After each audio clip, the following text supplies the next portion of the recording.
반갑습니다. 타임 레버리지. 시간을 들여 막대한 수익으로 치환한다. 드디어 이제 마지막이네요. 볼륨 3. 어떤 기득권 세력들과 같이 리플사가 함께 나아가는지. 오늘 말씀드린 세력은 미래를 예측하는 그들이 아니라 미래를 설계하는 바로 그 기득권 측입니다. 한번 집중해서 들어봐 주시면 좋을 것 같고요. 지금부터 바로 시작해 보도록 하겠습니다.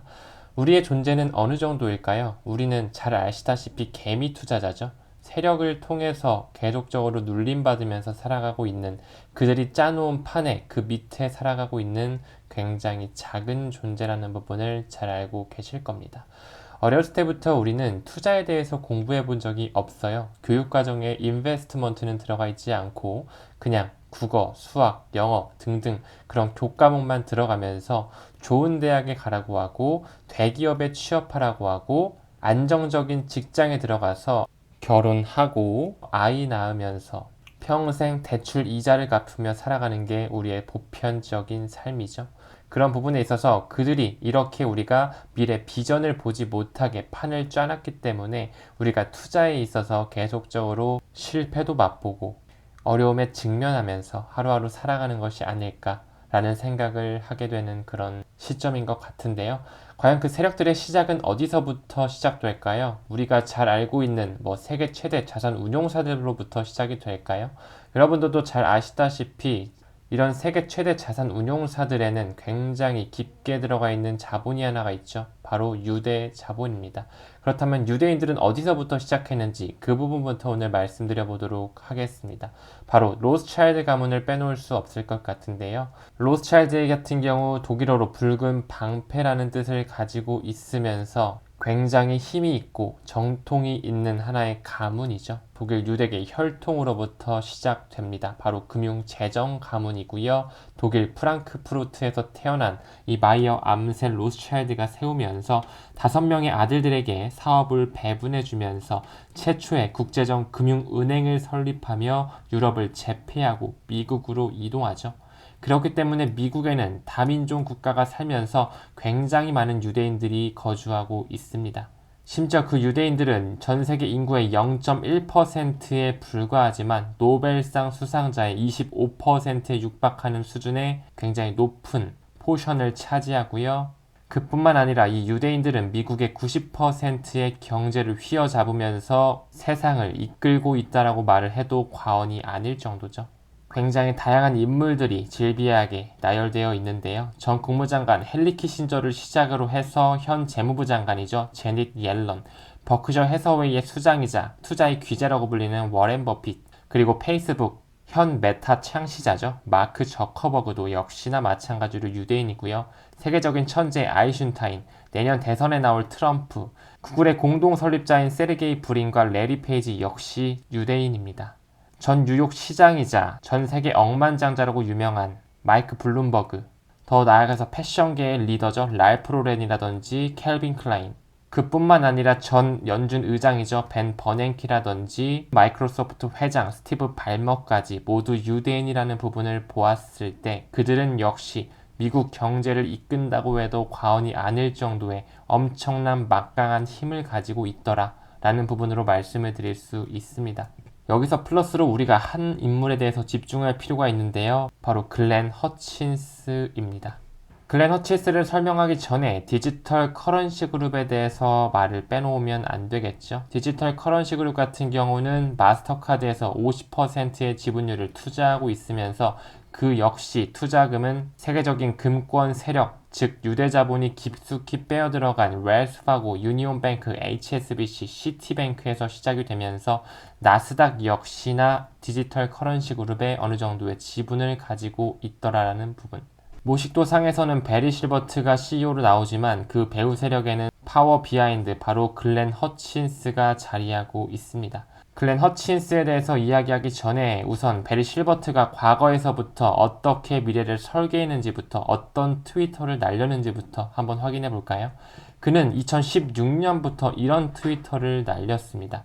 비트코인은 디지털 시대의 금으로 자리 잡힐 것이고 리플 XRP는 스위프트 2.0일 것이며 이더리움 클래식 같은 경우는 사물 인터넷의 가스로서 사용이 될 것이면서 Gcash는 프라이빗 트랜잭션, 즉 영지식 증명의 하나의 트랜잭션으로 사용될 것이다 라는 식으로 말을 했는데요. 과연 그는 과거부터 어떤 생각으로 이런 트위터를 날렸는지도 우리가 다시 한번 생각해 볼 필요가 있습니다. 그럼 다시 본론으로 들어가서 글렌 허친스에 대해서 이야기해 보겠습니다. 디지털 커런시 그룹의 파워 비하인드, 즉 뒤에서 밀어주고 있는 하나의 인물이자 공동 CEO겠죠. 보드 멤버로서 글렌 허친스가 있는데요. 여러 가지의 이력을 가지고 있지만 우리가 여기서 첫 번째로 주시해야 될 부분은 바로 이 연준, 미국 페더럴 리저브과의 유착 관계입니다. 그의 일환으로 월가 큰손 이 글렌 허친스가 이 페드, 연준의 움직이는 손이라는 이런 기사화가 나올 정도로 굉장히 영향력 있는 사람이다라는 것을 검증할 수 있는 아티클인데요. 미국에는 싱크탱크라고 불리우는 브리킹스 연구소가 있고요. 그 안에는 허친스 센터가 있습니다. 그 허친스 센터의 출신 위원들, 고문들을 보게 되면 전 의장이었던 벤 버냉키, 현 재무부 장관 제닛 옐런, 연준의 전 부의장 도널드 콘이라든지 넬리 량, 유이서 셰이너까지 모두 다 글렌 허친스 센터의 출신이라는 점을 미루어 보았을 때 감히 이런 기사가 나온 게 아니라고 볼 수 있겠죠. 그뿐만 아니라 글렌 허친스 같은 경우는 블랙스톤 그룹에 합류한 이력까지 있는데요. 여러분께서 잘 아시는 1경 이상의 돈을 운용하고 있는 세계 최대 자산운용사의 뿌리가 바로 이 블랙스톤입니다. 블랙록이 블랙스톤에서 독립해 나왔다면서 1994년대부터 블랙록과 블랙스톤은 유착관계를 가지고 있다는 부분. 그런 글렌 허친스가 과거부터 해왔던 말이 있습니다. 한번 보고 갈까요? 그는 마지막으로 암호화폐는 가장 잠재력 있는 기회다라고 하면서 그 이유는 우리 삶에 있어 가장 중요한 요소는 정보와 가치인데 우린 이제 정보를 세계 어느 곳으로나 빠른 속도로 전송할 수 있는 세상을 만들었다. 우린 현재 유튜브라든지 틱톡, 인스타그램, 메타 등등을 통해서 정보는 엄청나게 빠르게 전달할 수가 있습니다. 이제 그 다음은 뭘까요? 바로 가치의 차례겠죠. 그런 부분에 있어서 리플의 슬로건을 다시 한번 상기해 본다면 가치 있는 인터넷 구축을 통해서 이제는 정보가 움직이듯이 우리는 세계가 가치를 움직일 수 있도록 하는 부분에 포커스를 맞춘다는 부분, 그가 말한 것과 일맥상통하다는 것을 확인할 수 있었습니다. 그뿐만 아니라 그는 이런 말까지 덧붙였죠. 전 나스닥 회장이자 지금 현재 노스 아일랜드 사모펀드의 회장인 이 글렌 허친스는 리플과 이더리움 끝까지 생존할 것을 예측했습니다. 유대인이자 블랙스톤과의 합류성 그리고 연준의 큰손으로 불리우고 전 나스닥 회장이자 디지털 커런시 그룹의 보드 멤버, 현재 큰 규모의 사모펀드의 회장을 맡고 있는 그가 이야기했다라는 부분에 있어서 굉장히 무시할 수 없는 발언이라고 생각을 하고요. 이 대목에서 브래드 갈링하우스, 현재 리플의 CEO의 양력을 살펴보았을 때 2009년에 실버레이크의 수석 고문 출신이라는 부분을 확인할 수 있습니다. 다시 글렌 허친스의 이력으로 돌아갔을 때 그는 실버레이크의 공동 설립자라는 부분으로 미루어 보았을 때 두 사람의 어느 정도의 유착 관계가 있을 수 있다는 가능성 또한 열 수 있겠죠. 그렇기 때문에 리플이라는 회사는 과거부터 엄청난 기득권 세력들과 함께 나아갈 수 있지 않았을까라는 생각도 열어보면서 기득권과의 유착관계 가능성은 농후하다라고 결론을 지을 수 있을 것 같습니다. 그뿐만 아니라 세계 경제 포럼, 월드 이코노믹 포럼 같은 경우에도 리플을 공식 파트너사로 선정했죠. 세계 경제 포럼 같은 경우 역시나 마찬가지로 스위스의 경제학자이자 유대인 출신인 클라우스 슈바프가 만들어내면서 매년 1월 달에 스위스에 위치한 고급 휴양지인 다보스에서 회의를 진행하는 부분에 스위스 다보스 경제 포럼이라고도 불리죠.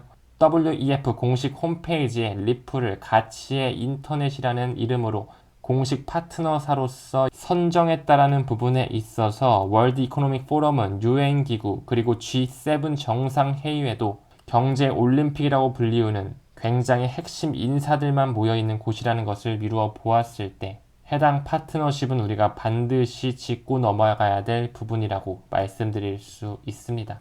계속적으로 언급드렸던 블랙록, 뱅가드, 스테이트 스트리트, 피델리티, 모건 스탠리의 경우 각 중앙은행의 위에 있고 지금 현재 세상을 움켜쥐고 있는 모든 기득권 세력의 거대 대주주로서 자리 잡고 있죠. 그러면서 기득권 최종으로서 그들이 위에 있으면서 그 위에 연준을 이루고 있는 사립 미국 금권 세력들, 그뿐만 아니라 영국의 최대 은행 HSBC를 비롯한 바클레이스, 스탠다드 차타드, 로이스 뱅킹그룹 등등이 있을 것이며 카드사의 기득권 세력, 비자, 마스터카드, 더 나아가서 스페인의 최대 은행 산탄데르, BBVA, 프랑스 최대 은행 BNP 파리바와 일본의 대형 은행이죠. 미즈호, 미쯔비시, SMBC, SBI까지. 또한 세계 최대 디지털 뱅크라고 불리우는 싱가포르의 DBS, 스위스의 대형은행 UBS, 독일의 최대 은행 도이치방크, 중국의 중앙은행, 건설은행, 항생은행 등등이 있을 것이며 태국의 시암은행과 시카고 그룹 거래소 그리고 인터컨티넨탈 익스체인지까지 모두 기득권 세력이라고 볼 수 있습니다. 그뿐만 아니라 세계 4대 회계 법인이 있죠. 딜로이트, KPMG, PwC, EY, 한연까지 모두 리플사를 국경 간 결제 솔루션으로 인정하고 있고요.